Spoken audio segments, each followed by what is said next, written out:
Hello and welcome. Have you ever felt like you're on the outside looking in? Maybe you've read all the books, watched all the videos on how to be more likable, and tried every trick in the book, from forced eye contact to repeating someone's name over and over.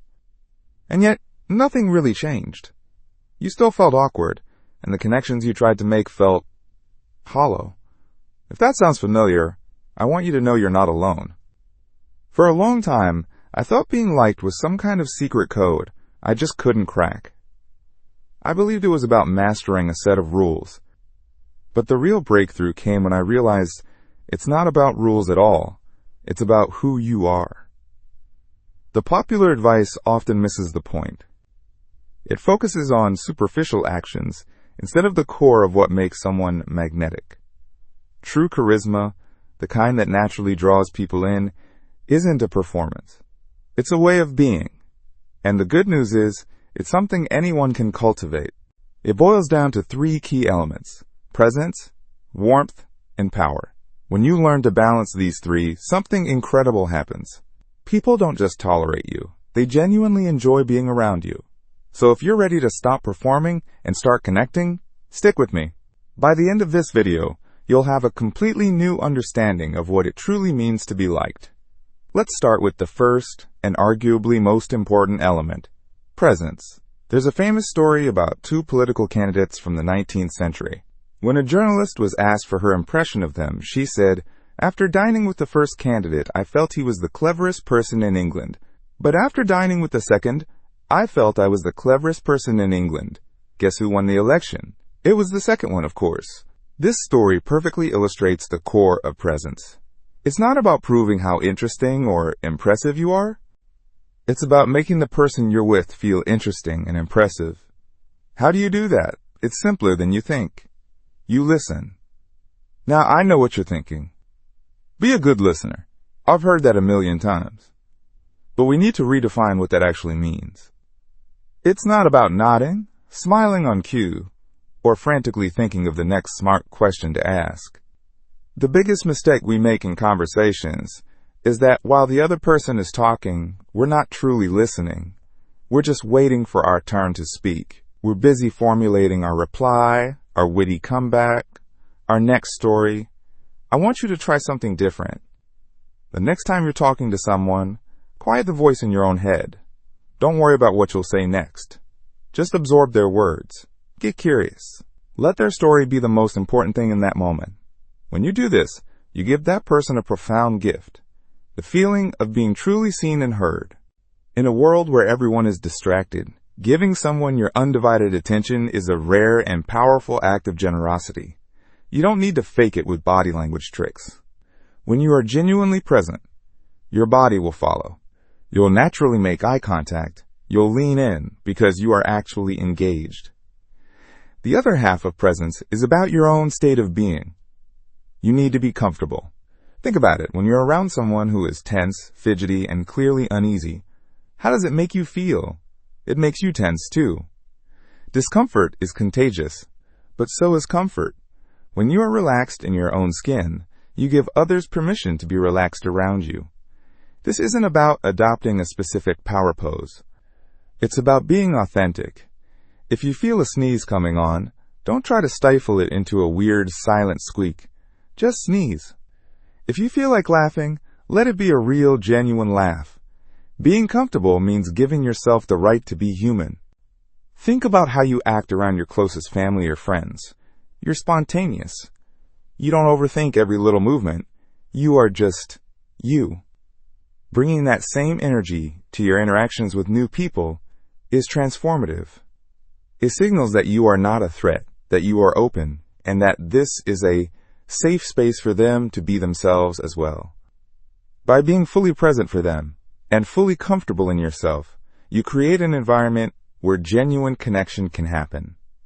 Now that we understand the foundation of presence, let's build on it with the second element: warmth. This is where a lot of people get tripped up. The common advice is to just be nice. But this often gets translated into being a people pleaser, agreeing with everything, and showering people with insincere compliments. That isn't warmth. It's often perceived as neediness or even manipulation. People have a finely tuned radar for inauthenticity. True warmth is about genuine kindness and positive regard for others.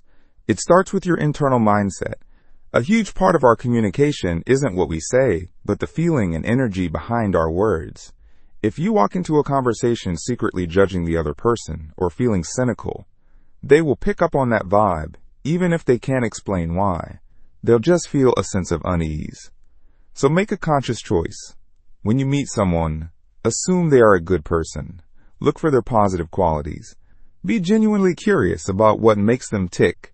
When you feel a sense of admiration or enthusiasm for the person you're talking to, that feeling radiates from you. It's an unspoken message that says, I value you, and that is incredibly attractive.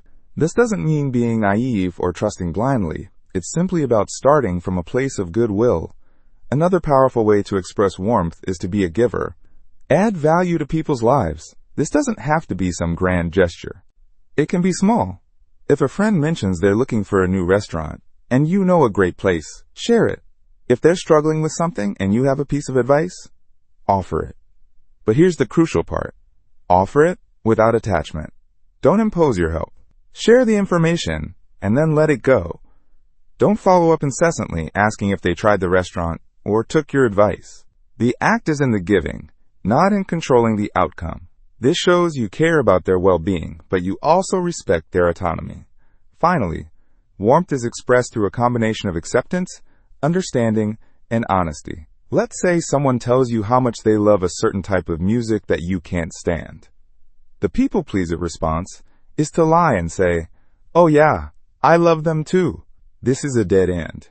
Eventually, your lie will be exposed, and even if it isn't, constantly agreeing makes you forgettable. The charismatic response is to be honest, but also accepting. You could say, I've never really gotten into that genre, but it's cool that you're so passionate about it. What do you love about it? With this one response, you've been honest, you've accepted their reality without judgment, and you've shown curiosity. You've validated their feelings without sacrificing your own integrity. This is how you build trust. Be sincere with your praise and gentle with your differing opinions. True kindness isn't about being agreeable. It's about being real in a way that makes people feel safe and respected. So we have presence and warmth.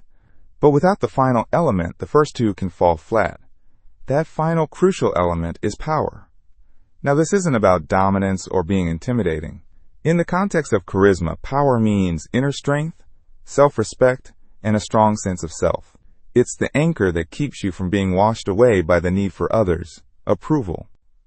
A person who has presence and warmth but no power can come across as a doormat. A person with power has boundaries.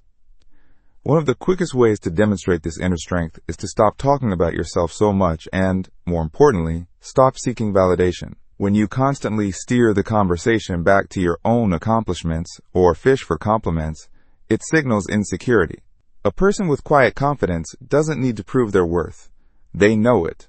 This goes back to the principle of presence. Make the other person the star of the show. When you do talk about yourself, state things simply and confidently, without needing a round of applause. Power also means you are not afraid to stand up for your principles. You have your own set of values, your red lines. If you're in a group and someone says something that crosses one of those lines, perhaps a joke that is genuinely hurtful, you don't have to laugh along to fit in. You don't need to cause a massive scene, but you can simply not engage or calmly state, I'm not really comfortable with that. Similarly, if you have a personal rule, like you don't drink, you shouldn't feel pressured to break it. A simple no thanks is enough. People with true power are not swayed by peer pressure. Paradoxically, when people see that you can't be easily pushed around, they respect you more, not less. This inner strength is also reflected in your body language. Again, this isn't about memorizing poses. It comes back to being comfortable. A person who feels powerful in a healthy way takes up space naturally. They are relaxed. They don't shrink themselves to seem smaller or less threatening. Imagine how the most confident, respected person you know would enter a room. They don't scurry to a corner. They walk in, take a moment to observe, and find a place to settle in comfortably. Embody that same energy. Let your movements be deliberate, not rushed. When you are comfortable in your space, It signals an inner confidence that is magnetic. So there you have it, the 3 pillars of genuine charisma: presence, warmth, and power. It's not a checklist of things to do, but a way of being. Be present by truly listening and being comfortable in your own skin. Be warm by cultivating genuine goodwill and adding value to others. Lives with honesty and acceptance. And be powerful by respecting yourself, setting boundaries, and carrying yourself with quiet confidence.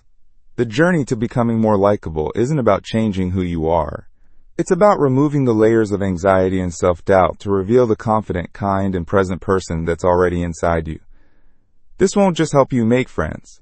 It will improve your career, your relationships, and most importantly, your relationship with yourself. Thank you so much for watching. If this resonated with you, let me know in the comments. I'd love to hear your thoughts. Until next time, take care.